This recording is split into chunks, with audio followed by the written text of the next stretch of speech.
여러분 안녕하십니까? 한밤의 기막힌 투자 진행의 김민겸입니다. 우리 한밤의 기막힌 투자 주말 방송은요. 주식 잘 알려주는 동네 백수 오빠라는 코너로 진행되고 있습니다. 저희 방송 함께 하시면서 상반기 전략 촘촘하게 태워가셨으면 좋겠습니다.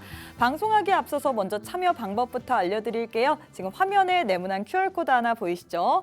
휴대폰 기본 카메라 어플 켜시고 TV 화면에 가깝게 가져다 대시기만 하시면 바로 입장 가능합니다. 나는 QR 인증이 안 된다 하시는 분도 계실 텐데요. 문자 샵 3989, 샵 3989번으로 긴본 두 글자 보내주시면요. 저희가 10초 안에 링크 하나 보내드립니다. 링크 타고 들어오시면 되는데요. 이렇게 참여해주시는 모든 분들에게 저희가 주식과 파생상품에 관련된 교육 자료집 그리고 유망 종목 거기에 따른 히든 전략까지 모두 다 채워드리고 있으니까요. 지금 빠르게 입장하시면 좋을 것 같습니다. 자, 그럼 본격적으로 방송 시작해봐야겠죠? 토요일의 주인공 두 분 모셨습니다. 김정철 본부장과 칼리 전문가님입니다. 안녕하세요. 네, 안녕하십니까. 반갑습니다. 네, 안녕하세요. 네, 한 주간 어떻게 지내셨는지 근황 토크부터 시작해주셨으면 좋겠습니다.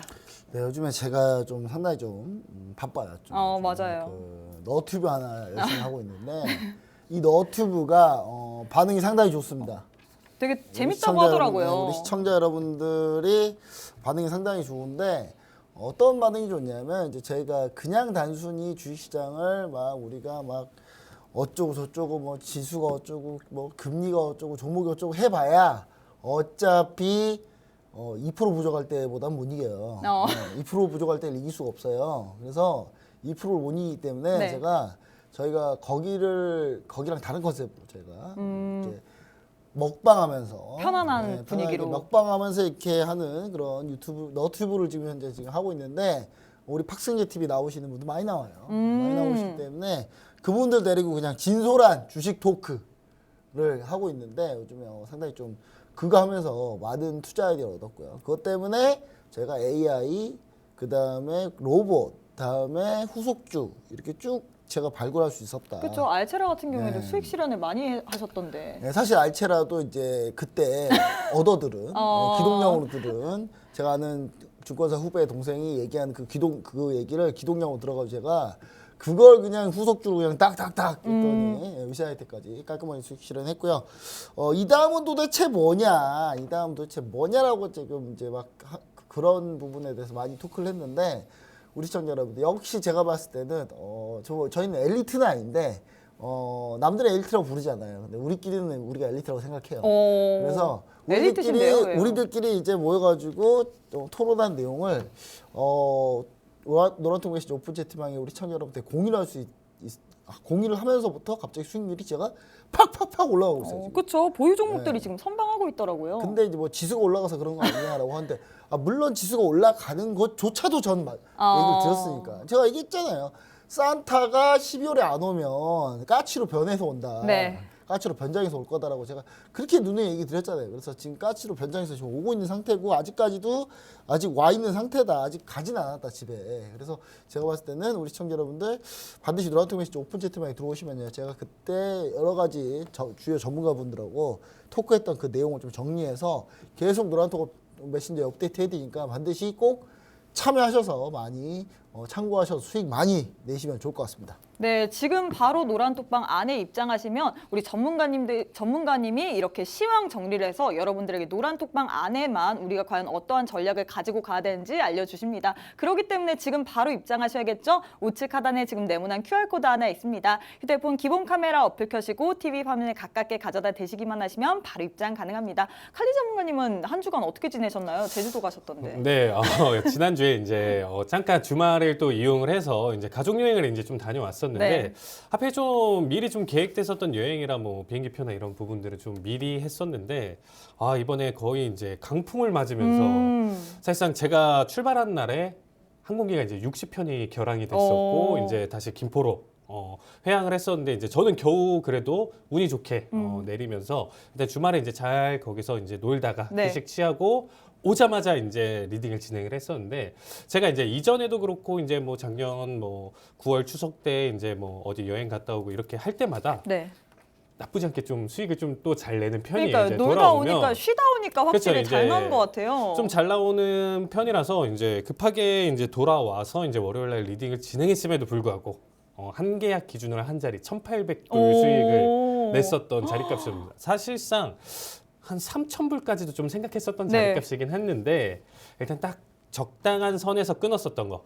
좀 이따가 이제 방송 마무리쯤에 이제 하이라이트 영상 첫 번째 영상이 그거겠죠. 왜냐면 제가 순서대로 이제 올리기 때문에 네. 월요일 날 영상이 그렇게 보여줬었고 특히나 이번 한 주 같은 경우는 뭐 여러분들도 아시겠지만 메이저 이슈들이 굉장히 많았었죠. 네. 이따가 이제 좀 얘기는 드릴 텐데 이런 이슈 속에서 계속적으로 이제 시나리오를 잡고 대응을 했는데 사실상 이제 수요일 날 발표 직전까지 월요일장은 이렇게 좀 기분 좋게 가져갔음에도 불구하고 화요일 그리고 발표 전 수요일까지는 시장이 상당히 힘들게 했었어요. 그러니까 맞아요. 변동성도 심하고 일단 발표되는 FOMC 발표되는 새벽 4시 전까지는 흔드는 장세만 좀 유지하면서 가져갔었기 때문에 이때는 사실상 뭐 제가 그렇게 힘을 발휘하면서 잘 가져갔진 못했었지만 지금 현재 결과론적으로 이번 한 주를 봤을 때는 수익으로 지금 잘 마무리로 잘 달리고 있다. 또 이 이렇게 봐주시면 녹화하기 되겠습니다. 전에 한 몇 시간 전까지만 해도 수익 인증이 올라오더라고요. 네, 어제 저녁에도 네. 사실상 그러니까 목요일 저녁에도 1,000불 깔끔하게 수익 내드렸었고요. 그리고 오전 항생도 100틱 수익 내면서 깔끔하게 마무리를 봤었죠. 네, 이렇게 우리 전문가님과 함께 한다면 깔끔하게 이 시장 속에서도 수익 볼 수 있습니다. 전문가님의 직접적인 리딩 나도 듣고 싶다 하시는 분들 지금 바로 노란 톡방 입장하시면 좋을 것 같은데요. 지금 우측 하단에 네모난 QR코드 하나 보이시죠? 휴대폰 기본 카메라 어플 켜시고 가까이 가져다 대시기만 하시면 바로 입장 가능합니다. 그럼 첫 번째 질문부터 한번 해보도록 하겠습니다. 현지 시간 수요일 올해 첫 FOMC 결과가 나왔습니다. 연준은 0.25%포인트 금리 인상을 단행했는데요. 사실상 시장이 어느 정도 예상하고 있었기 때문에 이 금리 인상보다는 파월 연준 의장의 이 발언이 조금 더 주목될 것 같았습니다. 이번 기자회견에서 파월은 이 디스인플레이션이랑 그리고 couple of 이 두 가지의 단어로 우리에게 힌트를 줬는데요. 이 힌트 우리가 과연 어떻게 해석해야 될지 오늘도 전문가님과 함께 이야기 들어보도록 하겠습니다. 어떻게 해석하셨나요? 네, 일단 뭐 아주 이번 주가 그 이벤트의 주인데 그쵸? 이벤트가 상당히 많았어요. 근데 제일 중요한 건 뭐냐? 저는 FOMC 회의가 중요하지 않다라고 얘기했고요. 노란통 메시지 오픈 채팅방에 FOMC 회의가 뭐 별의 막 난리를 쳐봐야 어차피 예상은 똑같다. 근데 단 한 가지 우려하는 점은 파월이 미친 척하고 또 이상한 매파적인 얘기를 할 것이냐에 대해서 시청자 여러분들이 혹시나 그런 의문점이 있을까 봐 제가 지난주 이 시간에 FOMC 프리뷰를 하면서 미 연준 위원들의 성향을 다 한 명씩 분석해 드렸어요. 그렇죠. 메인지 그러면서, 비둘기인지. 그래서 대부분이 비둘기파기 때문에 투표권 있는 사람은 대부분 비둘기파기 때문에 파월이 웬만하면 혼자 나서지 못한다. 그래서 크게 신경 안 써도 된다라고 제가 누누이 얘기를 드렸는데 결국 결과는 그대로 갔어요. 그대로 갔는데 약간 신박한 방법으로 갔어요. 신박한 방법. 그러니까 저는 파월 의장이 약간 뒤에 금리 인상을 어떻게 몇 가지 타겟을 잡고 있는데 우리가 액션을 어떻게 하겠다라는 뭐 그런 식으로 나올 줄 알았더니 단어 몇 가지를 바꿔가면서 역시 언어 위의 마술사다. 이분은 역시 경제학가가 아니시다. 이 디스인플레이션이라는 말을 15번 이상 쓰셨다고 하는데. 뭐 신조어를 창조하셨어요. 이제. 왜냐하면 이게 왜 신조어인지 한번 잘 보시면 좋을 것 같습니다. 한번 화면 보시면 아시겠지만 일단 25bp 인상이 확실시된 이번 FOMC 회의였습니다. 자, 인플레이션 둔화 과정을 언급을 했고 가장 중요한 거는 인플레이션 둔화 과정이라는 얘기를 언급했다는 부분, 그 다음에 두 번의 추가 인상 가능성을 언급했다는 부분, 이 두 가지거든요. 근데 FOMC 회의 전에 분위기가 어땠냐면 12월 CPI가 1월에 발표하는데 1월 CPI가 일단 예상치보다 더 밀렸어요. 그다음 PC 물가지수 역시 우리가 예상하는 것보다는 좀 좋게 나왔고요. 즉 물가가 점점 잡혀가고 있다. 근데 뭐 엄청 빠르게 잡힌 건 아니고요. 점점 그냥 좀 꺾이고 있다. 그 다음에 물가가 꺾이면 금리를 더 이상 올릴 필요가 많이 없기 때문에 분위기는 어느 정도 조성이 됐는데 그때 캐나다 중앙은행이 빵! 한 방을 때리죠. 25bp 딱 금리 인상 후에 캐나다 중앙은행은 우리는 더 이상 금리 안 올린다 이제 라고 선언해버렸죠. 그러다 보니까 캐나다는 달러를 쓰고 캐나다 달러 쓰고 홍콩은 홍콩 달러, 뉴질랜드 달러, 호주는 호주 달러. 이 달러를 공용으로 쓰는데 각자 통화 기준에 맞춰서 쓰고 있는 이 나라들이 원래는 대부분 통화 정책을 공조를 합니다. 중앙은행들끼리. 그러니까 미 연준하고 캐나다 중앙은행하고 뉴질랜드 중앙은행, 호주 중앙은행, 홍콩 관리하고 있는 홍콩 달러 관리하고 있는 것까지 해가지고 다 여기서 다 전부 다 이렇게 서로 싱가포르까지 해가지고 전부 다 서로 정책을 공조를 해요. 근데 여기서 이미 이 얘기가 나왔다. 이 말은 무슨 말이냐? 미 연준에서 어느 정도 사인이 나왔다는 얘기죠. 네, 이미 교감이 있었다는 얘기입니다. 자, 그리고 이 부분에 대해서 집중적으로 잘 파는 월스트리트 저널에서 미 연준이 금리 인상 중단 시점 논의가 될 거다. 이번에 미 연준은 모여서 금리 인상 중단 시점을 아마 논의하지 않을까라는 예상의 기사를 썼는데 이것도 결국 맞았어요. 예. 역시 제가 이 기자 이름이 갑자기 또 생각이 안 나요. 이 사람 방송이 들어오면 생각이 안 나요. 그분은 밖에서 할 때는 그냥 막 나오는데 네. 이름도 생각이 안 나는데 이분이 거의 다 맞추고 있어요. 미 연준 위원들하고 개인적으로 많이 친한가 봐요. 제가 봤을 때는. 네, 부럽습니다. 일단. 네. 그리고 파월 의장 발언 중에 제일 중요했던 부분이 disinflationary process has started. 그 뭔 말이냐면 디스인플레이션이 이제 시작됐다는 얘기인데 네. 중요한 건 뭐냐면 원래 디플레이션이면 디플레이션이고 인플레이션이 인플레이션이지 디스인플레이션은 뭐냐? 물론 영어에 관심 없는 분들은 전혀 이게 뭔 말인지 별로 관심이 없으시겠지만 뉘앙스에 엄청난 미묘한 차이가 있다. 지금 뭔 말이냐면 지금은 인플레이션에 문제가 있었어요. 인플레이션이 계속 물가가 올라갔기 때문에 문제가 있었는데 디플레이션은 뭐냐? 물가가 오히려 떨어지는 걸 의미해요. 자산 가치가 계속 갖고 있으면 계속 떨어지는 걸 의미하거든요. 이 디플레이션이 아닌 인플레이션도 현재 인플레이션인데 이 인플레이션이 디스인플레이션 한다. 즉 뭐냐? 자산 가치는 떨어지지 않는데 이게 분명히 성장 속도는 둔화됐다고 미 연준이 최초로 인정하는 발언이었습니다. 작년에 파월 의장이 물가가 그렇게 급등할 때 그랬거든요. 이거 일시적이다. 이거 일시적이라서 괜찮다. 돈 계속 풀어도 된다. 라고 했다가 진짜 별의별 욕을 다 먹었어요. 그래서 이번에는 발언을 빨빨 잘 바꾸고 있다. 그 다음에 디스인플레이션이 즉 인플레이션이 지금 현재 약간 둔화되고 있다는 정도의 발언으로 한 단계 레벨 톤다운이 됐다. 이렇게 보시면 좋을 것 같고요. 자, a couple of more records. 이건 뭔 말이냐면 이게 a couple of를 우리가 어떻게 생각하시면 좋냐면요. 이게 꼭 두 번이다라고 생각하시면 안 돼요. 네, 이게 꼭 나는 꼭 두 번이야라고 생각을 하시면 안 됩니다. 이게 두 번이 될 수 있는 의미예요. 두 번이면 뭐라고 하겠습니까? 두 번이 뭐라고 하겠어요? 차라리 그냥. Two times. twice. Twice. 이렇게 하겠죠? 근데 굳이 그런 발언을 쓰지 않고 a couple of 쓰는 이유는 뭐냐면 나도 몰라. 근데 두 번 정도 될 거야 지금 현재는. 혹시 다음 할 때는 그냥 한 번에 끝낼 수도 있어. 즉 이 말은 뭐냐면 금리 목표 상단을 이미 딱 정해놨다는 얘기예요. 지금 무슨 말이다? 진짜 많이 올려봐야 5.5야 우리 지금. 진짜 많이 올려봐야 진짜 5.5다. 왜냐면 우리 커플러브니까 우리 한 번 올리다가 분위기 좋으면 그냥 안 올려. 그럼 5.25야. 이렇게 지금 이제 터미널 레이트를 완전히 전망이 가능하게끔 만들어줬다. 즉 이 말은 무슨 말이냐? 즉 금융시장이 제일 싫어하는 게 뭐냐면 불확실성이거든요. 근데 불확실성을 많이 제거를 해줬다 이번에. 그래서 그 부분 때문에 시장이 그래서 환호한 거예요. 사실 파월 의장이 초반에 또 뜬구름 얘기했어요. 뭐 또 물가가 뭐 좋지 않고 경기는 둔화되고 있고 뭐 이상한 소리 해야 되는데 그때 주가가 막 펑펑 빠지더라고요. 펑펑 빠졌는데 갑자기 이 말 한 대로 갑자기 주가가 갑자기 불자 턴 해가지고 바로 올라갔는데 사실 이 말을 안 나왔으면 좀 위험했어요. 예. 그래서 일단 이 부분 때문에 우리나라 증시부터 전 세계 증시가 좀 잘 가고 있다. 근데 문제는 뭐다, 여러분? 증시가 지금 올라가고 있는데 결정적인 영향을 미치는 건 FOMC 회의는 별로 영향을 안 미치고 있어요. 지금 뭐가 영향을 미치고 있어요? 실적 발표. 즉 이 말은 무슨 말이다? 지금 글로벌 매크로의 시각에 갇혀 있다가 지금은 실적으로 포커스가 옮겨가 있는 상태입니다. 그래서 실적 장세로 포커스를 옮겨가 있기 때문에 우리는 반드시 실적을 반드시 체크해봐야 된다. 이렇게 얘기 드리고요. 그리고 제일 중요한 게 이 발언이 끝나고 어떤 얘기가 나왔냐면 이제 애플이 실적 발표했고 별의별 이제 실적 발표가 다 나왔어요. 빅테크들이. 네. 거기서 지금 주가는 희비가 엇갈리고 있는 거예요. 그리고 추가로 고용지표가 하나 남았죠. 사실 저는 고용지표가 더 중요하다고 생각해요.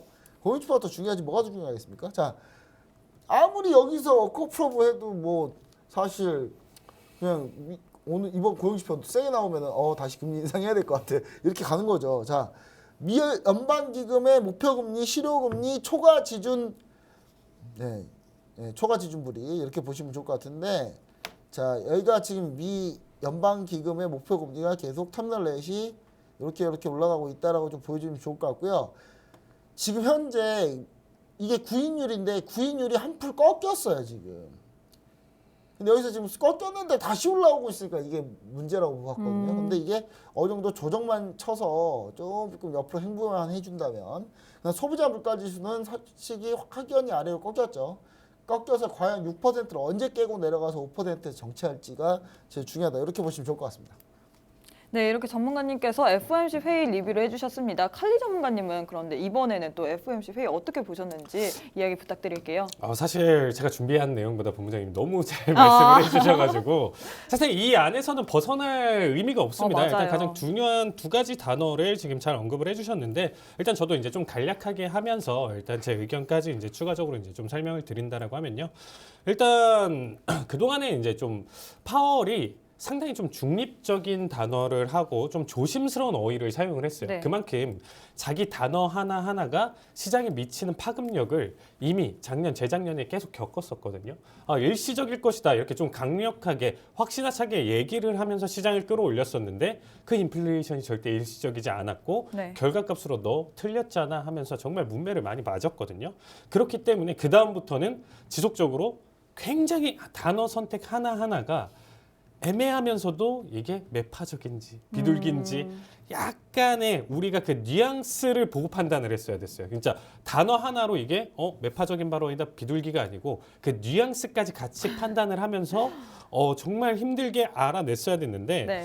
이번에는 사실상 뭐 보셔서 아시겠지만 많은 단어를 사용을 함으로써 디스인플레이션 뭐 이런 내용들을 조금 더 확신에 찬 내용으로 일단 좀 가져왔었죠. 이게 사실상 이번 계속적으로 금리 인상을 시작했을 때부터 해가지고 지금까지 거의 이제 최초의 사용이다 보니까 시장이 여기서 굉장히 폭발적인 반응을 보여줬다라고 생각하시면 될 것 같습니다.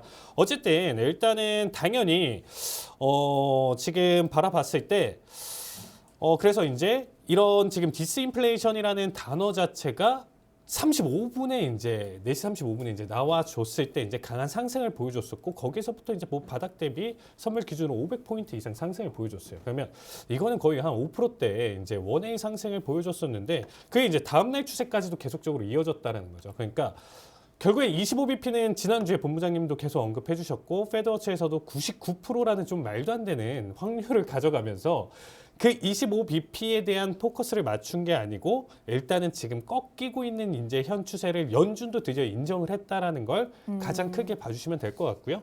그다음에 이제 저는 사실상 이 커프로브라는 단어 자체를 해석을 했었을 때 본부장님은 이제 두 번이 아니다, 두 번일 수도 있고 아니다. 저도 이제 좀 그런 느낌을 좀 받았었던 게 뭐냐면, 일단은 그냥 단어 자체 해석으로 본다라고 하면 그래도 두 번 이상 뭐 두 번 정도의 내용으로 일단 좀 볼 수가 있는데, 이번 페드워치에서 이제 지금 계속 시장에서 이제 좀 바라보고 있는 거는 3월 달에는 그래도 25bp 인상 자체를 85%로 지금 보고 있어요. 근데 5월 달에 다음 금리 인상은 안 보고 있다라는 거. 50% 이상이. 그리고 그 확률이 이제 계속적으로 증가가 되겠죠.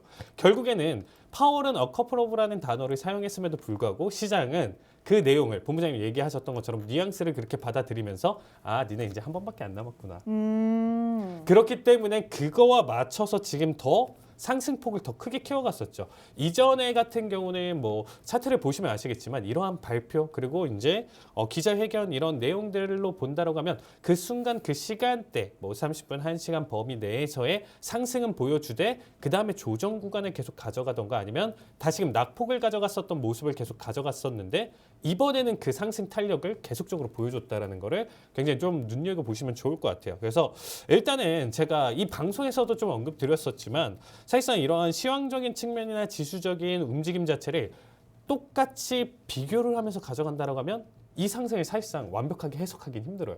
과거에는 안 그랬는데, 과거에도 이렇게 비슷한 내용을 했었는데 그때는 뭐 100포인트밖에 안 올랐는데 이번에 500포인트 오른 거 말이 돼?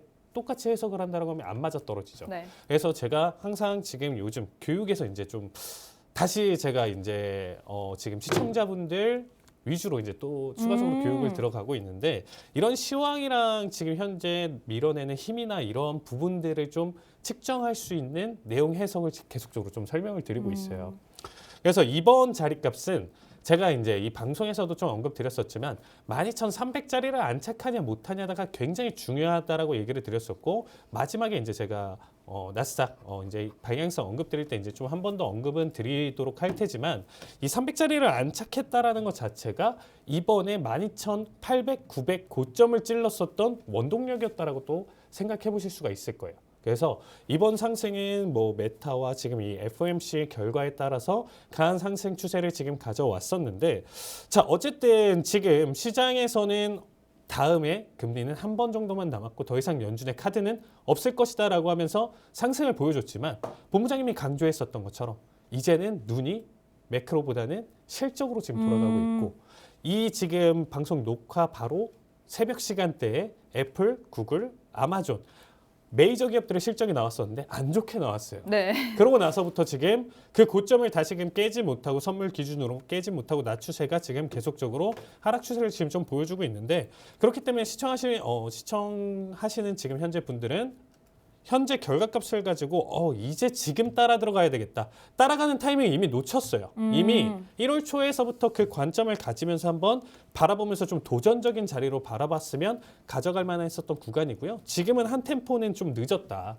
지금 따라 들어가면 물릴 확률이 훨씬 더 높아졌다라는 얘기를 좀 강조드리고 싶고 오히려 지금 조금 보수적으로 이미 제 안 좋게 나왔었던 기업들 생각해 본다라고 하면 한 번에 조금 더 지수에 조정 낙폭을 준 다음에 다시금 재반등 타이밍 때 그 타이밍을 알고 싶다 하시는 분들은 노란 톡방에 오시면 제가 알려드리도록 하겠습니다. 네, 이렇게 재반등의 타이밍까지 노란 톡방 안에서 알려주신다고 하셨습니다. 두 전문가님 모두 이 FOMC 회의에 대한 리뷰를 했는데요. 이 파월의 두 가지의 힌트, 우리가 어떻게 해석해야 되는지 이거는 노란 톡방 안에서 더 자세하게 얘기해 주십니다. 노란 톡방 안에 입장하시면 우리 칼리 전문가님 같은 경우에는 우리 시황을 이겨낼 수 있는 그런 교육까지 무료로 해드린다고 하셨는데요. 이런 교육까지 다 듣고 싶다 하시는 분들은 지금 바로 우측 하단에 네모난 QR코드 하나 보이시죠? 휴대폰 기본 카메라 어플 켜시고 가까이 가져다 대시기만 하시면 바로 입장 가능합니다. 그럼 저희는 잠시 쉬었다가 오도록 하겠습니다.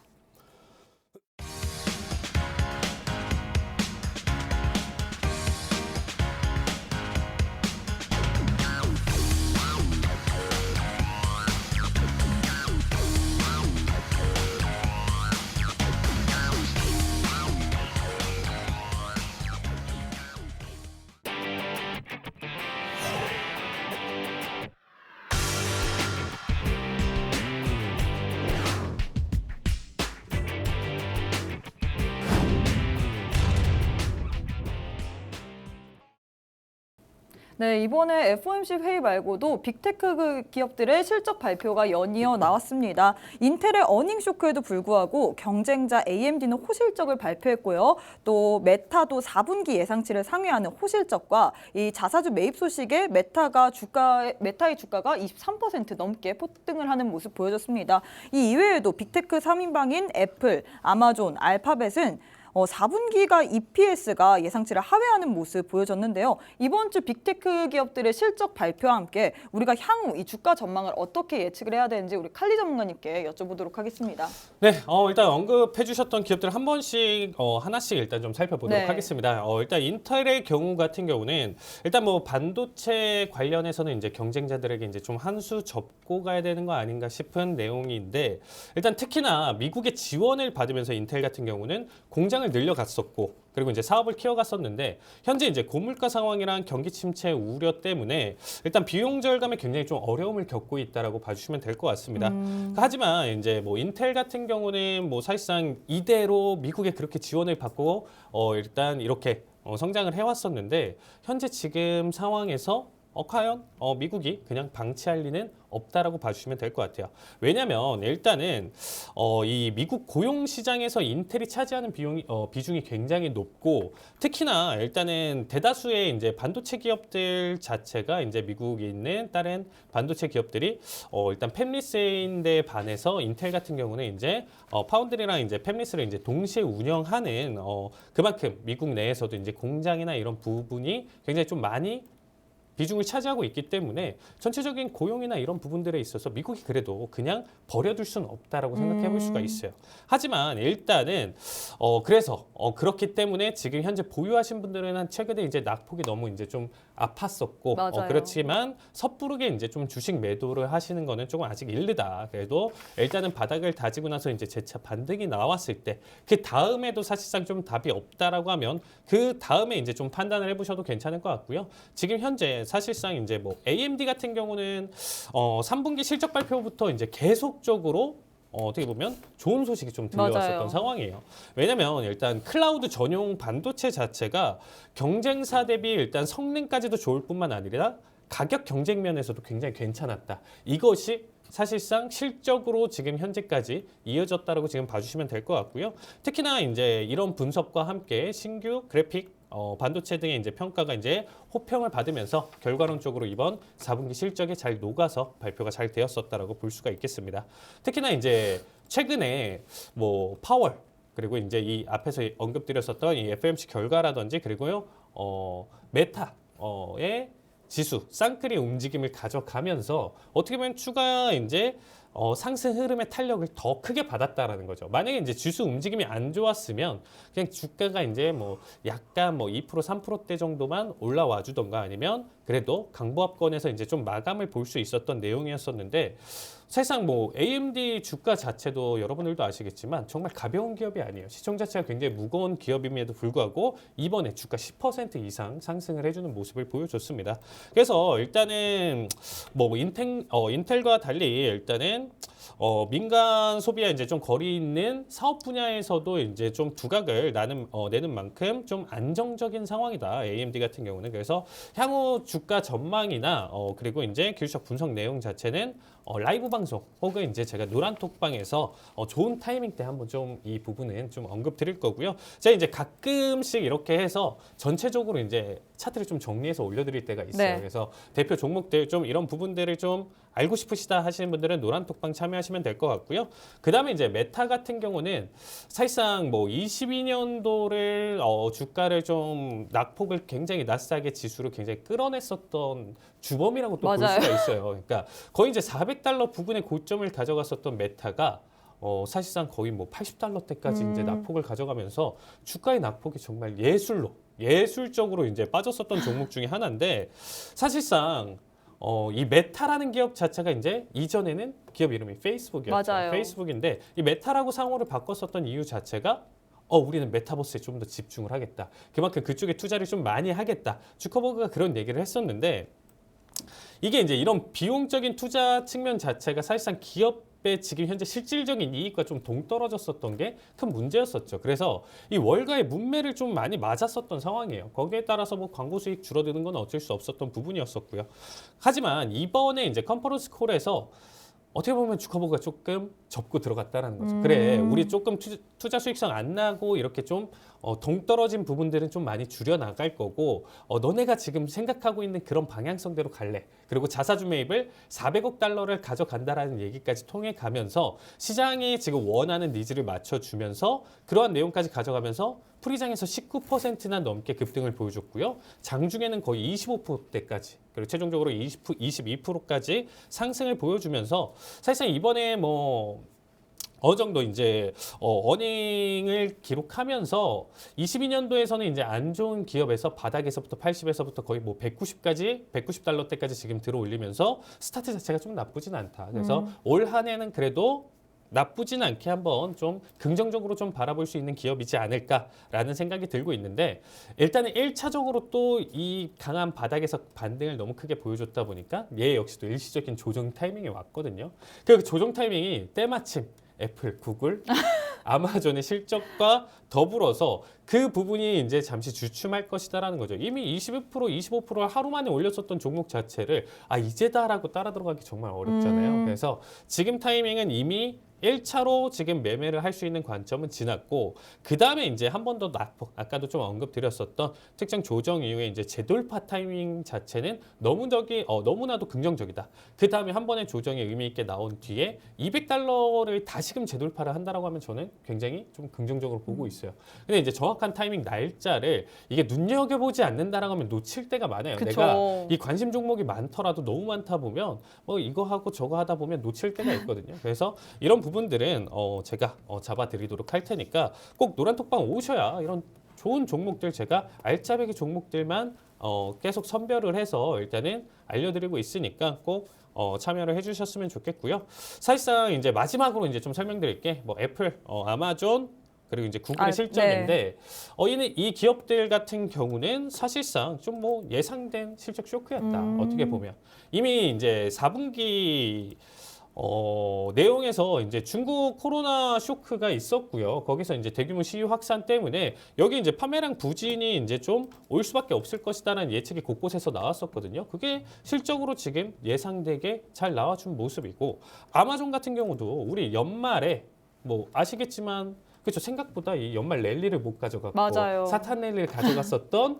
이유 자체가 그때 소비 시즌이나 이런 부분에서 생각보다 부진했었던 모습이 고스란히 드러났다. 근데 아마존 같은 경우는 사실상 캐시카우가 지금 굉장히 탄탄하게 받쳐져 있는 클라우드 사업 자체에서도 지금 현재 두드러지지 못한다라는 점이 굉장히 좀 아쉬운 부분 중에 하나예요. 그래서 이 부분 좀 위험할 수 있는 부분이고 일단 좀 문어발식으로 이제 여러 사업을 하고 있는 아마존 같은 경우는 좀 다소 비용적인 부분을 좀 줄여야 하는 게 가장 중요 포인트다라고 보고 있고 일단 뭐 알파벳 같은 경우는 뭐 아시겠지만 광고 수입의 감소 그리고 유튜브 그리고 틱톡, 릴스 이 3파전의 이 쇼츠 대결 구도 때문에 이런 부분 자체에서도 지금 실적에서도 이제 경쟁이 계속적으로 나왔다 보니까 좀 안 좋게 나와졌었던 모습이 나타내주고 있는데 결국에는 뭐 사실상 이 뭐 틱톡이나 이런 부분들을 미국에서 이제 지속적으로 제재를 하고 있는 만큼의 충분히 구글 자체에서는 메타처럼 강한 반등 흐름을 한 번의 기회를 볼 수 있다라고 생각해 주시면 좋을 것 같습니다.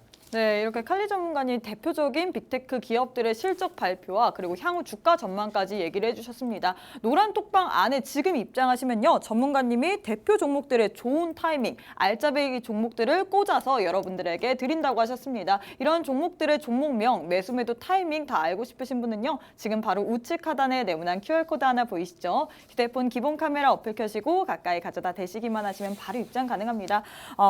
김종철 본부장님에게 이번에 여쭤보려고 하는데요.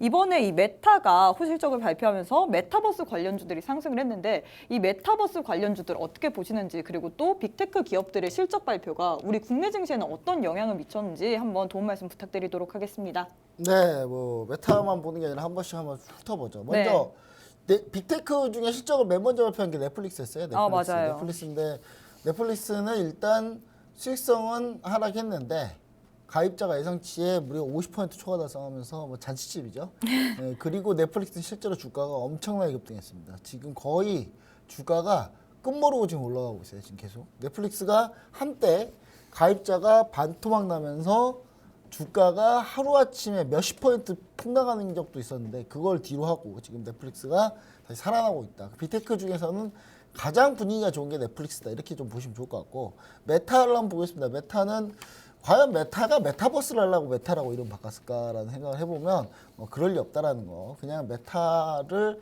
그냥 이정표처럼 좀 세워놓고 그냥 우리는 열심히 광고 사업하겠다. 뭐 이런 거예요. 결국 한마디로 광고 그냥 광고 뭐라 그럴까 이게 광고팔이라고. 네.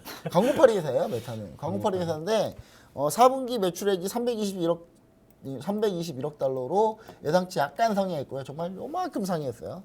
근데 예상치보다 확 안 좋을 줄 알았는데 요만큼 상회했다는 게 일단 시장에서 상당히 좋은 호재였죠. 영업이익이 64억 달러로 영업이익이 잘 나왔어요. 영업이익이 좀 잘 나왔는데 이거 왜 그러지? 봤더니 많이 잘랐더라고요. 보니까 많이 잘라가지고 영업이 많이 줄었더라고요. 자, 그 다음에 트래픽 지표가 상당히 양호했다. 메타는 결국 광고로 먹고 사는 거니까 광고가 얼마나 들어오냐는데 이 광고 트래픽이 상당히 좋았어요. 상당히 좋아서 이 부분 때문에 주로 주가가 이제 올라간 건데 저는 메타가 이제 정확한 사명이 메타 플랫폼이에요.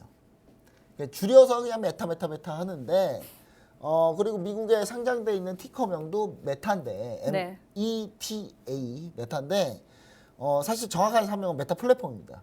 저는 메타라는 말은 지우고 뒤에 플랫폼을 집중적으로 보시면 좋을 것 같아요. 플랫폼이다 이거. 자, 이거 오늘 메타 실적 잘 나올 거라고 예상치보다 잘 나올 거라고 이미 다 노란톡 메시지 얘기 드렸었고 네이버 보자라고 제가 그렇게 얘기 드렸습니다. 근데 실제로 네이버 오늘 5% 강했죠. 급등입니다. 오늘 5% 급등 중이에요, 현재. 여러분 안 믿겨지시면 네이버가 5% 급등한 날은 그렇게 많지 않아요, 여러분. 자, 오늘 아까 5% 지금 4.96% 상승 중이죠. 자, 그다음에 여기서 몇 가지 보실게요. 이 넷플릭스 실적입니다. 넷플릭스 차트인데 뭐 주구장창 올라가고 있죠. 예. 넷플릭스 그럼 추가로 얼마큼 올라갈 것이냐? 저는 추가로 넷플릭스가 더 올라갈 수 있다. 왜냐하면 제 3세계 사람들이 지금 넷플릭스 어떤 분들은 막 그냥 월간 이용료 막 취소하고 막 그렇다고 해요. 그럼 우리나라 일부 사용자들 뭐 얘기고요. 네. 제 3세계 아프리카랑 지금 남미 이쪽은 요금제를 낮춰놨더니 우후죽순 가입하고 있습니다. 지금. 그래서 그 부분들이 좀 잘 되고 있다. 이렇게 좀 보시면 좋을 것 같고요. 자, 그 다음에 여기 내용에는 없는데 일단 인텔 한번 하고 갈게요. 인텔은 거의 2020년 이후부터 폭망했어요. 거의 폭망한 게 인텔이 정말 엄청난 돈을 부어서 너네랑 아주 그냥 격차를 벌려주겠어. 반도체 하면 우리가 최고지 하면서 인텔이 진짜 격차를 벌려주겠다. 사파이어 래피즈라는 이제 새로운 CPU 프로세서를 딱 출시를 하려고 엄청난 돈을 다 때려 부었는데 망했어요. 그게. 그거 망하면서 인텔 CEO가 2명이 갈려나갔어요. CEO 2명이 모가지를 날렸습니다. 근데 인텔이 진짜 이 사파이어 래피즈에 이 목숨을 걸고 계속 하는데 이게 왜 안 되냐, 망했냐. 나오긴 나오는데 자꾸 수율이랑 분량이 너무 심해요. 수율이 너무 안 좋아요. 그래가지고 이게 도저히 생산하면 적자밖에 안 나는 상황이라 일부 고객사들한테 좀 납품하고 거의 지금 안 했다가 올해 인텔이 지금 사파이어 래피즈 지금 5월에 나오나 4월에 나오나 같은 거 할 거예요. 그럼 그거 나오면 시장이 좀 일단 바뀝니다. 뭐 인텔 요즘 양치기 인텔 된 상태이기 때문에 나와봐야 아는 것 같고요. 인텔은 뭐 한물 갔다 이제 이렇게 좀 보시면 좋을 것 같고 애플이 간밤에 실적 발표했죠. 매출액 1,171억 달러. 와 어마어마하네요. 1,171억 달러. 야, 자 5% 감소했습니다. 근데 이것도 감소한 거예요. 자, 왜 감소했냐? 달러화가 거의 대부분의 요인을 차지했다고 보시면 돼요. 달러화 때문이라고 보시면 돼요. 달러화 때문에. 근데 중국 생산 문제도 좀 있고요. 수요도나. 특히 저는 애플 나쁘지 않다고 보는 게 뭐냐면 오늘 애플이 하락하는 거 저는 애플은 사지 않더라도 애플 관련주 사야 된다고 생각하는 게 스마트폰 다 괜찮았어요. 맥이 안 좋았어요. 맥 매출이 30% 급감했어요. 이 맥이 다 잡아먹은 건데 정확히 따지면 저는 요즘 애플은 내가 봤을 때 PC는 거의 포기해야 될 것 같고 제가 봤을 때는 스마트폰하고 나머지 이제 주변 기기 하면 될 것 같은데 주당 순이익 뭐 감소했고요. LG노텍 BH 바닥 확인했습니다. 관련주.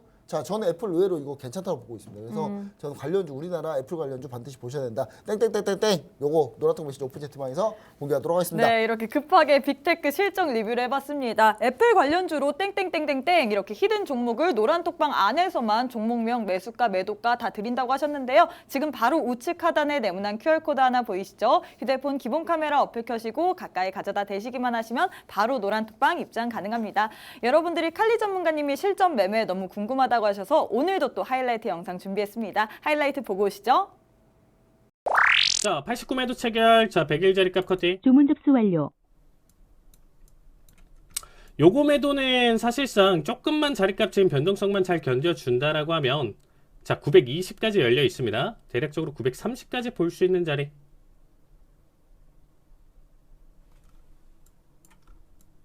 자, 85. 아, 조금만 더. 83.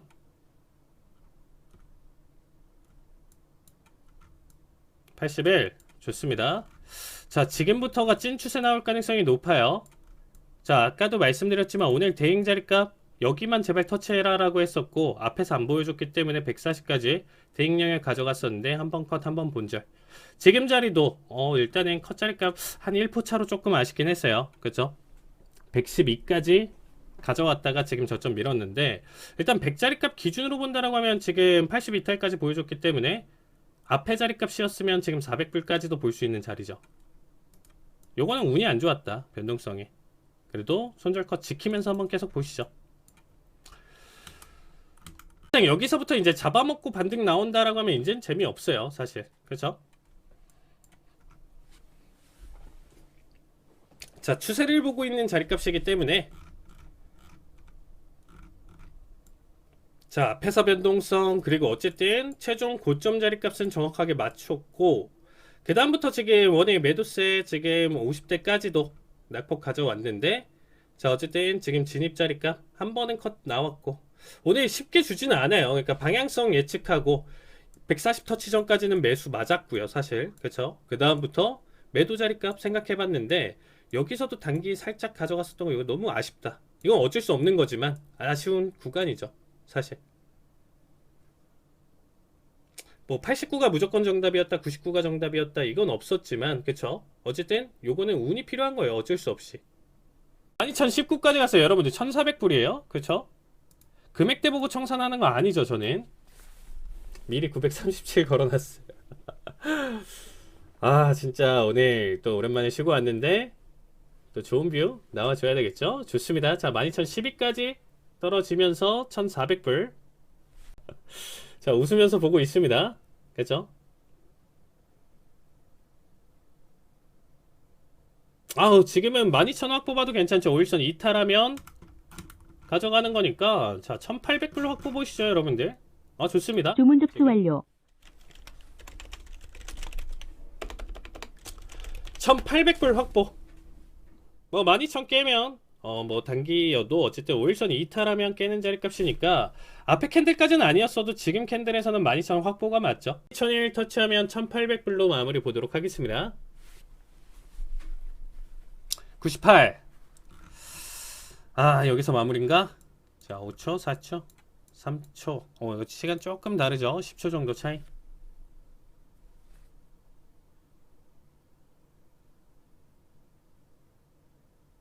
아우, 딱 찔르네요, 여러분들. 자, 1,800불 마무리 보시죠. 두 자리 아직까지는 매수에 대한 관점 살아 있고요. 자, 270까지 반등. 자, 22,295자리 값 1차 청산 45틱입니다. 45자리 값 올청이고요. 대략적으로 90에서 95틱 정도 되는 자리값입니다. 자, 329 고점. 좀만 더 힘내자. 자, 거의 다 왔다. 자, 330. 자, 12틱 차.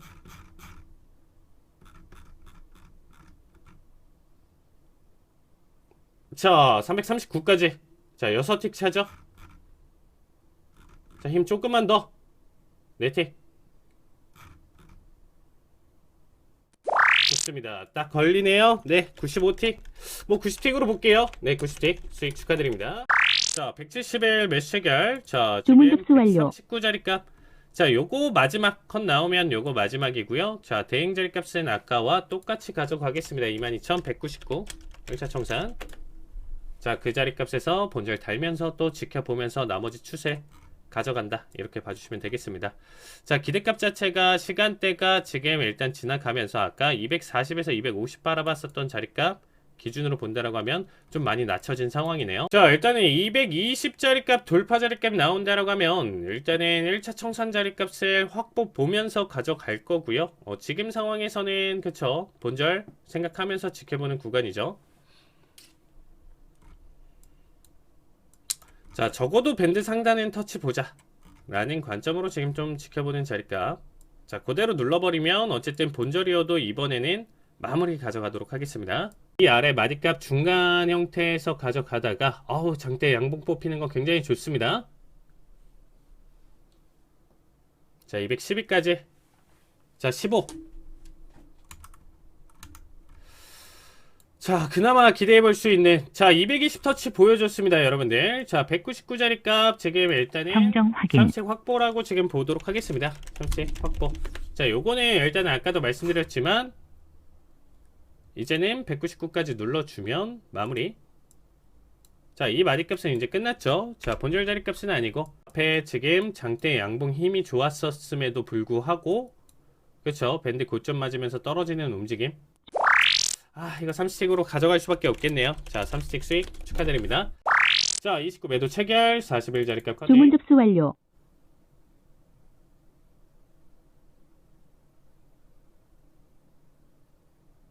자, 1초 컷 나오더라도 그냥 볼게요. 자, 715 좋습니다. 자, 711 자리값 터치. 자, 일단 1차 청산 자리값 나왔고요. 11.75까지 보여줬네요. 세틱차로 일단은 안 가져갔습니다. 자, 한 번 더 보여주나요? 자, 711. 자, 400불 자리값 일단은 나와줬고요. 자, 일단은 본절 자리값 잡으면서 보겠습니다. 취소 확인. 주문 접수 완료.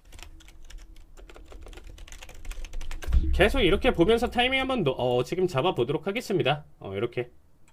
자, 1차 청산 자리값은 계속적으로 지금 찔러줬고, 자, 대략적으로 400불 정도 조금 안 되는 구간이죠. 주고 있고, 이번 청산은 71 자리값이 아니고요, 81 자리값 보도록 하겠습니다. 681 자리값 최종 청산 자리값으로 같이 주문 보도록 접수 할게요. 완료. 자, 12,681 올청대기. 자, 650불. 자, 장대음봉 잘 나와주는 모습이고요. 자, 690까지 좋습니다. 자, 조금만 더.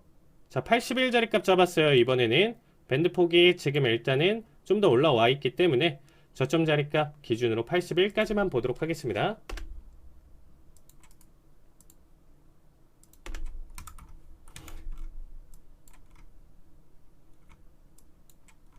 자, 82.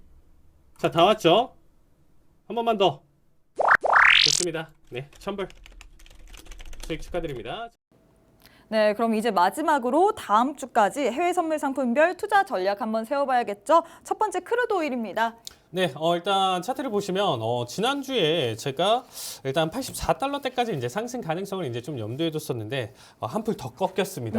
일단 최근 추세 자체가 일단 매도세가 조금 더 나와주면서 꺾이긴 했었는데 지금 바닥에서 이제 차트를 보시면 아시겠지만 이 채널 라인대를 좀 그리면서 그래도 76달러의 지금 지지 여부를 계속적으로 좀 판단하는 지금 자리값이에요. 그래서 일단 76을 살짝 깨긴 해도 종가 기준으로 76자리값만 지켜준다라고 하면 다음 상승 자리값은 84.58 다시금 가져갈 가능성이 크다. 이렇게 좀 봐주시면 좋을 것 같습니다. 네, 그럼 두 번째 골드 전략 들어보도록 하겠습니다. 네, 골드는 제가 좀 할 말이 많은데 골드 같은 경우는 이 차트를 제가 거의 지금 한 달 반 정도 전부터 이제 계속 알려드렸었고 네. 제가 이제 1977까지 간다.